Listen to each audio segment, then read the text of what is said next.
Hi, welcome to business pulse. బంగారం ధరలు చూసుకుంటే భారీ ఒడిదుడుకుల మధ్య కంటిన్యూ అవుతున్నాయి. ఈరోజు చూసుకుంటే ఏకంగా తులం బంగారం 1700 దాకా జంప్ అయింది. అట్లాగే చూసుకుంటే ఈ రాబోయే రోజుల్లో 1.5 lakh మళ్ళీ టచ్ చేస్తుందా లేకుంటే దిగి వస్తుందా అనే అంశాలపై మనతో చర్చించేందుకు ప్రముఖ ఆర్థిక నిపుణులు అనిల్ కుమార్ గారు ఉన్నారు. అట్లాగే మార్కెట్ నిపుణులు ప్రభు గారు, రమేష్ పసుపులేటి గారు ఉన్నారు. ముందుగా అనిల్ గారితో స్టార్ట్ చేద్దాం.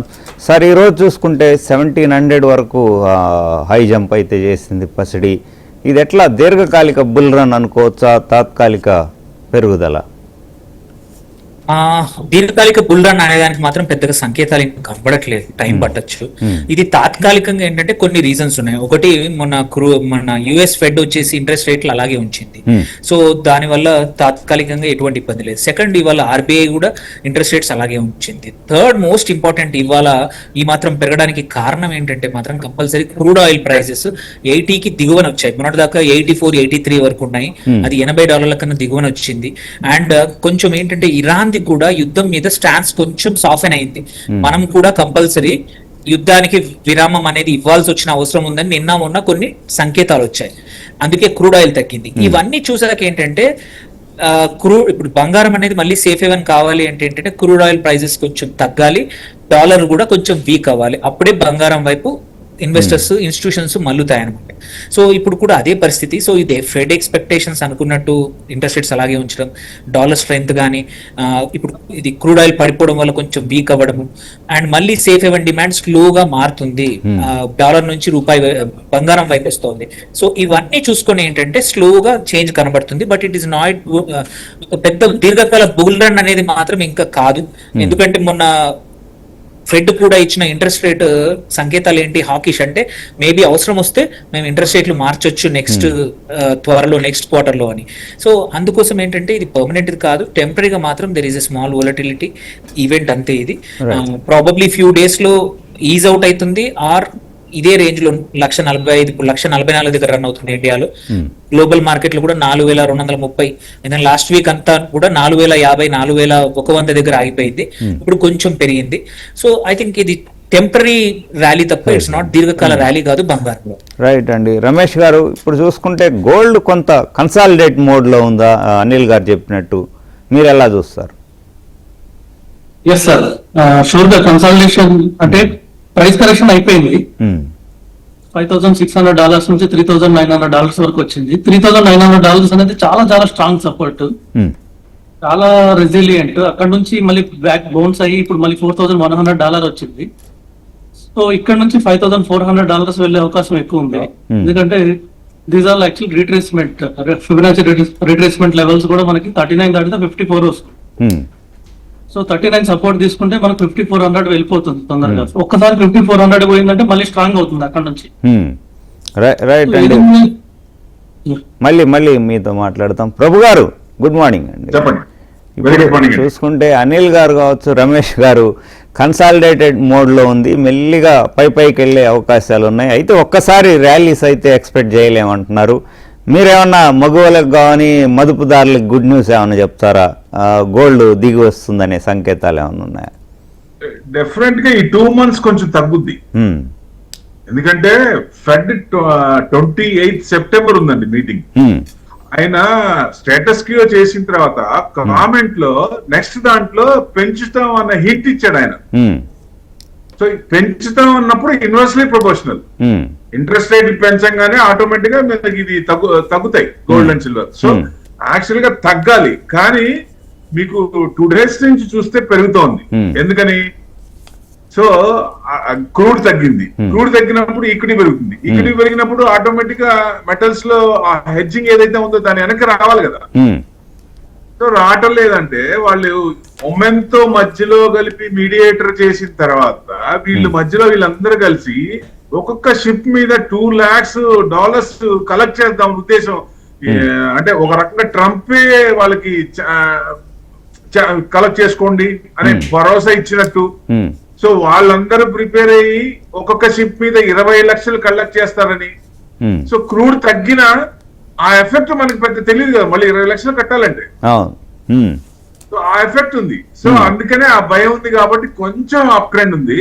జనరల్ గా ఏంటంటే అంతకు ముందు 165 నుంచి దాదాపు 141 వచ్చింది. 140 బాగా తగ్గింది కాబట్టి కొంచెం పెరుగుతుంది అనుకున్న టైంలో ఫెడ్ వచ్చి దాని మీద ఇంట్రెస్ట్ రేట్ పెంచుతా ఉండేదానికి ఈ 2 months నిజంగా గోల్డ్ ప్రియస్తులందరికీ వరమే అది. ఈ 2 నెలల్లో తగ్గచ్చు. ఎంత తగ్గచ్చు అంటే విపరీతంగా మీకు 1,00,000 వస్తుందా 90,000 వస్తుందా అంటే అట్లా చెప్పలేం కానీ ఒక 10-20%. అంటే ఇప్పుడు ఎంత ఉందండి, 1,46,575 ఉంది. ఏదైనా వస్తే ఇస్తే మీకు 120 to 130 మ్యాక్స్ టు మ్యాక్స్. ఎందుకంటే 135 కట్ అయితే మీకు 127. So max to max 135 to 125 ఆ రేంజ్ లోనే ఉండొచ్చు.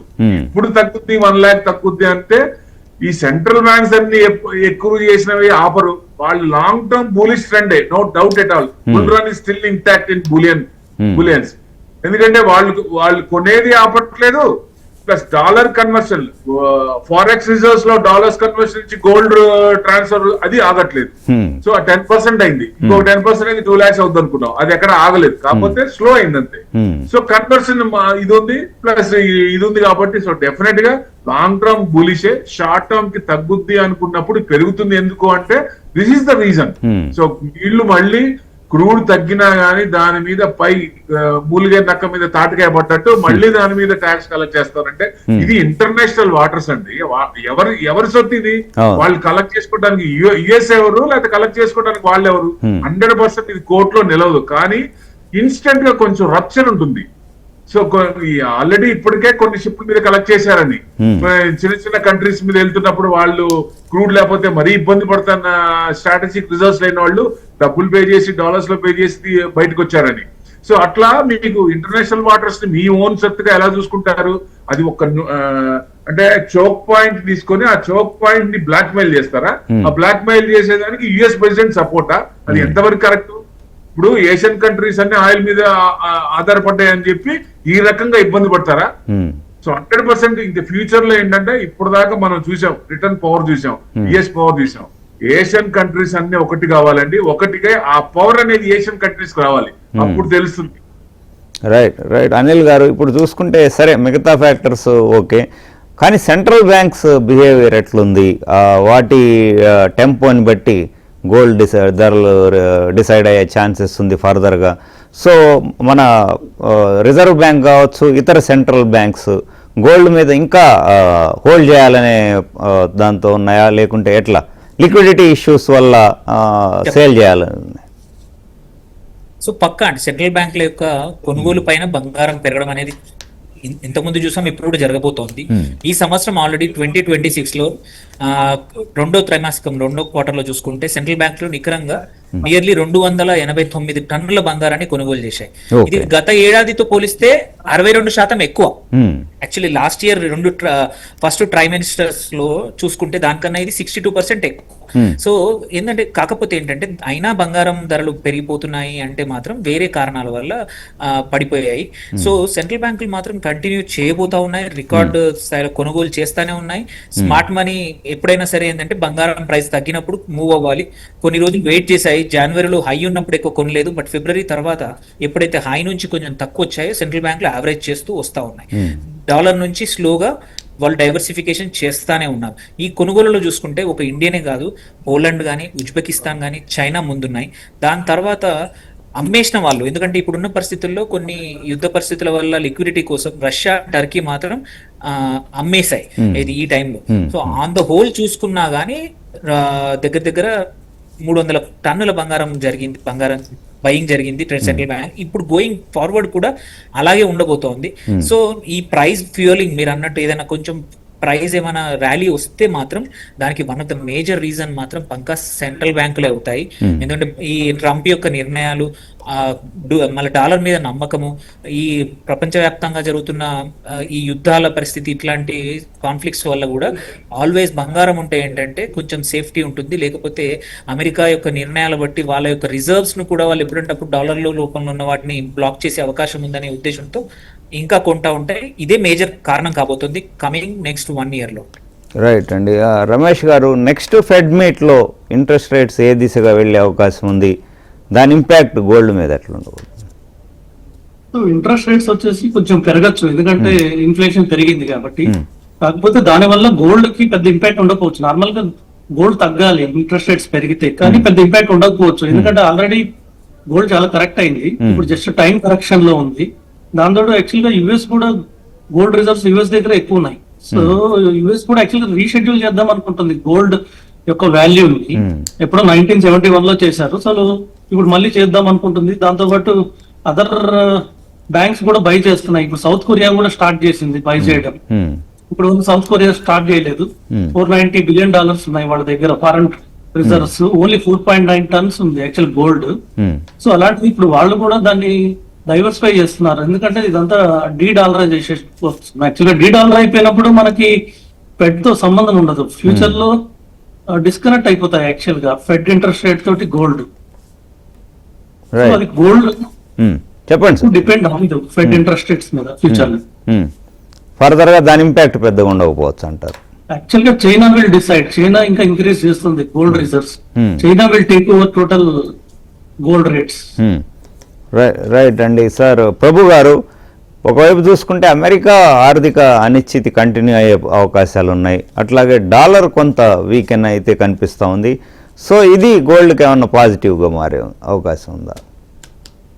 అంటే స్ట్రాంగ్ అవుతున్నప్పుడు మనకి మంచిగానే ఉంటుంది కదా. ఐఎన్ఆర్ వీక్ అయినప్పుడు కొంచెం ఇబ్బంది పడాల్సి వస్తుంది. ఎప్పుడైతే డాలర్ వీక్ అయిన అవుతుందో సో అప్పుడు మనకి ఆటోమేటిక్ గా ఏం చేస్తారో దాని కన్వర్షన్ అక్కడి నుంచి ఇదవుతుంది కదా, గోల్డ్ కి పర్సంటేజ్ పెరుగుతుంది. సో దాని ఎఫెక్ట్ మంచిగానే ఉంటుంది. డెఫినెట్ గా మన ఐఎన్ఆర్ స్ట్రాంగ్ అవడం, డాలర్ వీక్ అవడం అనేది స్పాట్ గోల్డ్ పెరుగుతుంది కదా సార్. అక్కడ ఎకానమీ దెబ్బతింటే గోల్డ్ ఏమన్నా బలపడే అవకాశం ఉందా ఇంటర్నేషనల్ మార్కెట్? ఇంటర్నేషనల్ గా గోల్డ్ అంటే మీకు 4000 రేంజ్ లోనే బాగా స్ట్రాంగ్ సపోర్ట్ ఉంది. అంతకు మించి తగ్గకపోవచ్చు. ఒకవేళ ఏదైనా కంట్రీస్ ఎవరన్నా ఇప్పుడు దాకా ఎక్రూట్ చేసిన కంట్రీస్, ఇప్పుడు చైనా లాస్ట్ మంత్ దాదాపు మంచి టన్స్ ఎక్రూట్ చేసింది. వాళ్ళు ఏ కంట్రీ అయినా ఆపత్కాలం ముందు ఈ గోల్డ్ అనేది ఇమీడియట్ గా లిక్విడిటీ కాబట్టి ఎక్రూట్ చేస్తున్నాయి. అందరికీ ఒకటే రాదు. ఇప్పుడు అనిల్ గారు అన్నట్టు టర్కిష్ వాళ్ళు ఎందుకు అమ్మారు? ఆయిల్ అమ్ముడు పోవట్లేదు కాబట్టి వాళ్ళు లిక్విడిటీ కావాలి కాబట్టి అమ్మారు.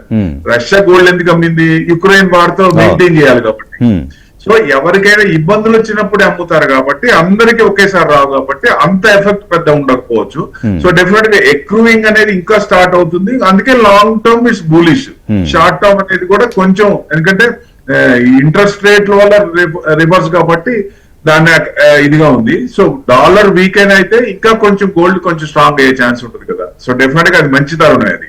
ఎందుకంటే పర్సెంటేజ్ ఆఫ్ ఇది ఇదివరకు మామూలుగా ఉన్నప్పుడు గోల్డ్ మినిమం కొంత అమౌంట్ పెట్టుకోవాలి. కానీ డిజిటల్ గోల్డ్ వచ్చినాక even you can put small amount also. దాని వల్ల ఏంటంటే దాదాపుగా 167% పెరిగిందండి లాస్ట్ దానికి ఇప్పటికి, లాస్ట్ ఇయర్ కి ఇప్పటికే అంటే ఇయర్ ఇంకా ఉంది చూడండి, ఇప్పటికే 167% పెరిగిందంటే డిజిటల్ గా ఎక్కువ మంది మార్కెట్ లో వాలటాలిటీ ఎక్కువ ఉంది కాబట్టి దీని అనుగుణంగా మనకి లిక్విడిటీ కావాలంటే గోల్డ్ లో కొంత పర్సెంటేజ్ డైవర్సిఫికేషన్ ఇంపార్టెంట్.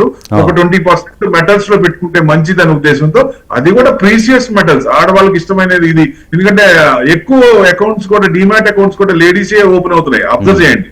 సో అందుకు గోల్డ్ ఇన్వెస్ట్మెంట్, మెటల్స్ లో ఇన్వెస్ట్మెంట్ ఎక్కువ అవుతుంది. ప్లస్ ఇదే కాకుండా ఒక 20% ఇంటర్నేషనల్ స్టాక్స్ అంటే డైవర్సిఫైడ్ మొదలు పెట్టారు.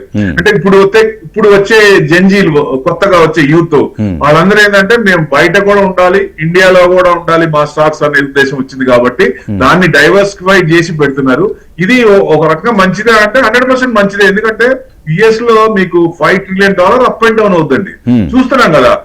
దానికి లిమిట్స్ ఉండవు. మనలాగా 5%, 10%, 20% ఏమి ఉండవు.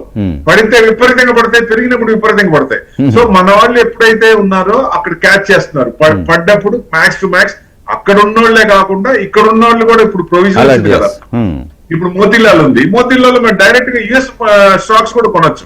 సో అట్లా బాగా పడినప్పుడు కూడా మా క్లయింట్స్ కూడా ఎక్కువ మంది ఇంటర్నేషనల్ కూడా కొంత అమౌంట్ పెట్టుకోవాలన్న ఆలోచన దృక్పథం మారింది.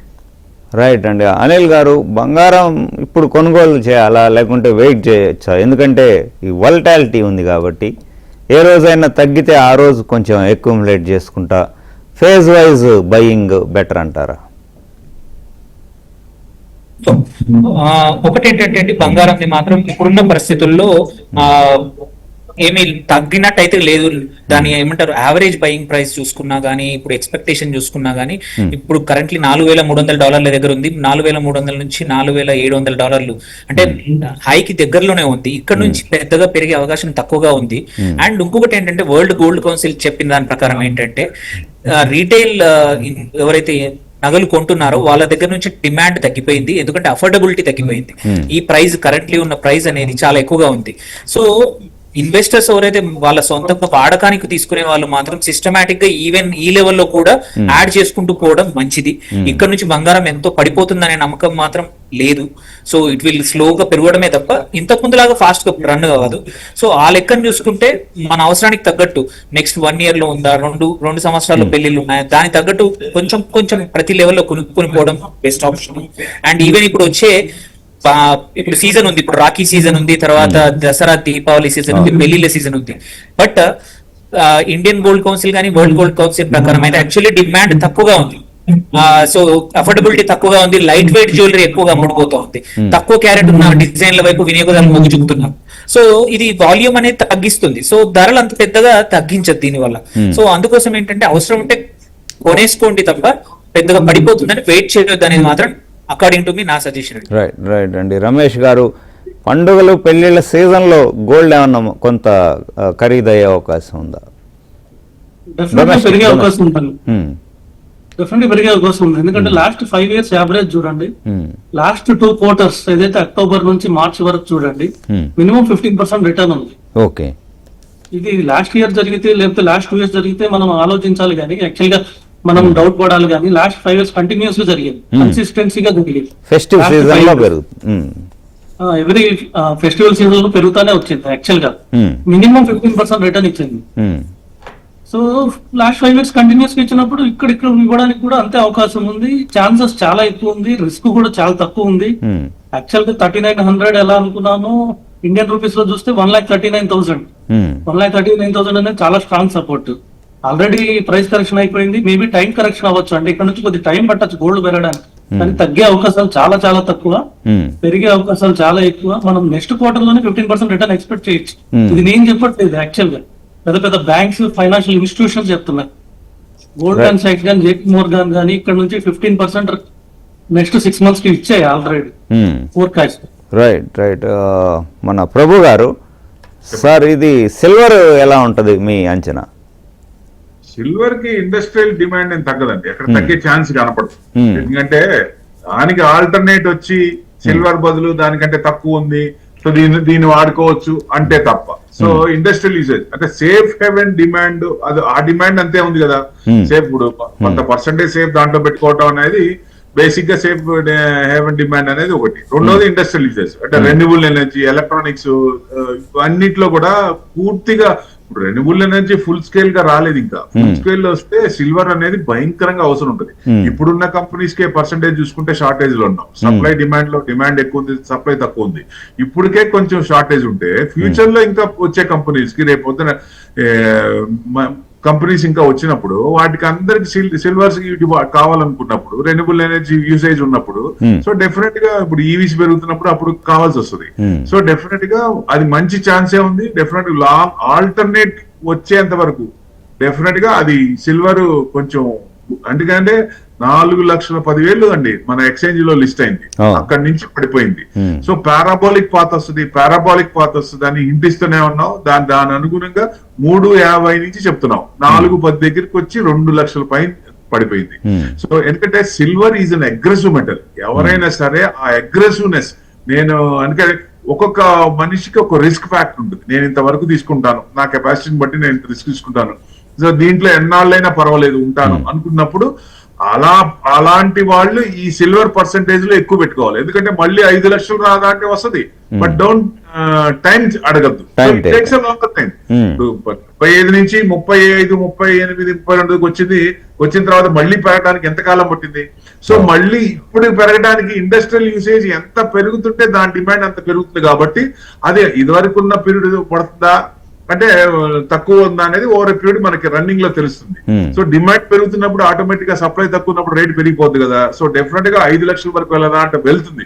కానీ టైం మనం చెప్పలేం, స్పెసిఫిక్ టైంలో 2 ఏళ్ళు వస్తుంది 5 ఏళ్ళు వస్తుందని చెప్పలేం. కానీ డెఫినెట్ గా ఎవరైనా సరే కొంత పర్సంటేజ్ అది అగ్రెసివ్నెస్ నేను తట్టుకోగలను దీంట్లో అన్నప్పుడు ఏం చేయాలి? ఎప్పుడైనా మేము మల్టీబ్యాగర్ అన్నప్పుడు ఏం చెప్తాం, మీరు ఈ మామూలుగా షార్ట్ టర్మ్ మిడ్ టర్మ్ దాంట్లో ఇన్వెస్ట్మెంట్ చేసినప్పుడు వచ్చిన ప్రాఫిట్ ని లాంగ్ టర్మ్ మల్టీ బ్యాగర్ కి డైవర్ట్ చేయండి. ఎందుకంటే ఆ స్క్రిప్ట్ పడ్డప్పుడల్లా మీరు కొంచెం కొంచెం ఎక్రూట్ చేయండి. ఇప్పుడు కూడా అంతే, లాంగ్ టర్మ్ అనుకున్నప్పుడు సిల్వర్ పడకుండా ఉండదు. It may not be once పైకి కంటిన్యూగా ఉండదు, కిందకి కంటిన్యూగా ఉండదు. సో రీట్రేస్మెంట్ ప్రాఫిట్ బుకింగ్ సర్వసాధారణం కాబట్టి అక్కడ ఎప్పుడైతే పడిందో చిన్న చిన్నగా ఇన్ స్టాగర్డ్ మేనర్ లో సిల్వర్ ఎక్రూట్ చేయండి, లాంగ్ టర్మ్ లో మంచి రిటర్న్స్ వస్తాయి. రైట్ అండి. రమేష్ గారు, ఇప్పుడు చూసుకుంటే నెక్స్ట్ హాట్ మెటల్ కాపర్ అని కూడా అంటున్నారు. సో మీ అంచనాలు ఎట్లా? డెఫినెట్ గా, ఎందుకంటే మన రమేష్ గారు కూడా మాట్లాడతారు సార్ ఒకసారి. రమేష్ గారు. ఎస్ సార్, డెఫినెట్ గా బికాస్ ఆఫ్ అంటే ఏఐ వల్ల కానీ లేకపోతే ఈవీ పాలసీ వల్ల చాలా హ్యూజ్ డేటా సెంటర్ చాలా హ్యూజ్ వైర్స్ కావాలి కాపర్. సో సిల్వర్ కూడా కావాలి, అలాగే కాపర్ కూడా కావాలి. కాపర్ ఎక్కువ యూజ్ కావాలి. యాక్చువల్ గా సిల్వర్ చాలా తక్కువ వాడతారు ఈ ఏఐ కావాల్సిన వైర్స్ లో కానీ డేటా సెంటర్స్ కావాల్సిన వాటికి కాపర్ ఎక్కువ వాడతారు. అలాగే ఈవీ కూడా, ఈవీ ఇప్పుడు మన ఇండియాలో ఈవీ కార్స్ ఎక్కువ సేల్ అవుతున్నాయి కానీ ఇప్పటికి కూడా ఛార్జింగ్ సెంటర్స్ లేవు. సో వాటికి కూడా హ్యూజ్ కాపర్ కావాలి, సిల్వర్ కూడా కొంచెం కావాలి. సో గోయింగ్ ఫార్వర్డ్ మన ఇండియాలో ఇంకా చాలా డాటా సెంటర్స్ వస్తాయి, చాలా ఈవీ కార్స్ వస్తాయి, మాక్సిమం ఈవీ కన్వర్ట్ అయిపోతుంది. సో దీనికి హ్యూజ్ కాపర్ కావాలి, డెఫినెట్ గా హ్యూజ్ డిమాండ్ ఉంటుంది. కాకపోతే ఏంటంటే ఈ మెటల్స్ అన్ని ఆల్వేస్ గోల్డ్ ఫాలో చేస్తాయి. నార్మల్లీ సిల్వర్ కూడా always follows the gold. Gold పెరిగితే ఇవి పెరుగుతాయి, సిల్వర్ గోల్డ్ తగ్గితే ఇవి తగ్గుతాయి. కాకపోతే అగ్రెసివ్ మెటల్ సార్ చెప్పినట్టు గోల్డ్ తక్కువ పెరిగితే సిల్వర్ ఎక్కువ పెరుగుతుంది, కాపర్ ఇంకా ఎక్కువ పెరుగుతుంది. ఎందుకంటే మీరు చూస్తే 1995 లో 10 grams గోల్డ్ 4,500 ఉంటే 1 kg సిల్వర్ కూడా 4,500 ఉంది. కానీ కాపర్ ని హోల్డ్ చేయడం కొంచెం కష్టం. డెఫినెట్ గా కాపర్ కూడా ఇంకా అగ్రెసివ్, ఇంకా ఫాస్ట్ గా పెరుగుతుంది. ఎందుకంటే ఫ్యూచర్ లో అంటే హోల్డింగ్ కెపాసిటీ సార్, హోల్డ్ చేయడం ఫిజికల్ గా కావచ్చు, ఫిజికల్ గా కష్టం కదా. యాక్చువల్లీ ఏంటంటే కాపర్ మనం కేజీ తీసుకుంటే ఇప్పుడు సపోజ్ 10 kgs తీసుకుంటే ఇంట్లో ప్లేస్ ఉండదు కదా, ఆన్లైన్ కాపర్ కి ఈటీఎఫ్ లు కూడా లేవు, సిల్వర్ కి ఈటీఎఫ్ ఉన్నాయి. కానీ ఫ్యూచర్ లో కాపర్ ఈటీఎఫ్ వచ్చినప్పుడు ఆ హోల్డ్ చేసుకునే ఇది పోతుంది, పర్వాలేదు మనం ఈటీఎఫ్ పెట్టుకోవచ్చు అని. ప్రస్తుతానికి అయితే లేవు. మేబీ కమ్యూనిటీస్ లో తీసుకోవచ్చు, ఫ్యూచర్స్ కూడా తీసుకోవచ్చు, నో ప్రాబ్లం. యాక్చువల్ గా లాంగ్ టర్మ్ కూడా, ఎందుకంటే హ్యూజ్ డిమాండ్ అంటే వాళ్ళ కెపాసిటీని బట్టి. రైట్ అండి. అనిల్ గారు, ఇప్పుడు చూస్తే ఈక్విటీస్ కి మోడ్ వైపు వెళ్ళాలా లేకుంటే గోల్డ్ సిల్వర్ కమాడిటీస్ వైపు వెళ్తే బెస్ట్ అంటారు ఇన్వెస్టర్స్? వెరీ గుడ్ క్వశ్చన్ అండి. ఇక్కడ ఇంపార్టెంట్ ఏంటంటే బ్యాలెన్స్ అవసరం అండి. ఎప్పుడైనా సరే బ్యాలెన్స్, ప్రాపర్ గా పోర్ట్ఫోలియో అనేది బిల్డ్ చేసుకున్నప్పుడు ఏంటంటే బంగారంలో 10 నుంచి 15% కన్నా ఎక్కువగా పెట్టడం ఎప్పుడు కరెక్ట్ కాదు. కాకపోతే ఒకటి ఏంటంటే లాస్ట్ ఇయర్ రీసెంట్ పర్ఫార్మెన్స్ బంగారంది బాగా ఉంది, ఈక్విటీది బాగాలేదు. బట్ ఇప్పుడున్న కరెంట్ లో ఇక్కడ నుంచి వ్యూ చూసుకుంటే మాత్రం ఈక్విటీకి మంచి వ్యూ ఉంది. మనం చూసాము ఇప్పుడు క్రూడ్ ఆయిల్ కూడా మళ్ళీ అందుబాటు ధరలోకి వస్తూ ఉంది. And simultaneously quite a few companies ఏవైతే ఉన్నాయో మన ఈ క్వార్టర్ లో రిజల్ట్స్ కూడా అన్ని కూడా బాగా వచ్చాయి, అర్నింగ్స్ బాగా పెరిగాయి. అర్నింగ్స్ కూడా నియర్లీ ఒక 5 years తర్వాత ఇండియన్ కార్పొరేట్ అర్నింగ్స్ ఈ లెవెల్కి వచ్చాయి. అండ్ సైమల్టేనియస్లీ మ్యాక్రో చూసుకున్నా కూడా చాలా సపోర్ట్ దొరికింది. డాలర్ రూపీ ఏదైతే ఉందో మొన్నటి దాకా 97 దాకా వెళ్ళింది, వాళ్ళు 95 దాకా వచ్చింది. అండ్ ఏదైతే FCNR డిపాజిట్స్ ఏవైతే ఉన్నాయో దానివల్ల డాలర్స్ బాగా వచ్చాయి.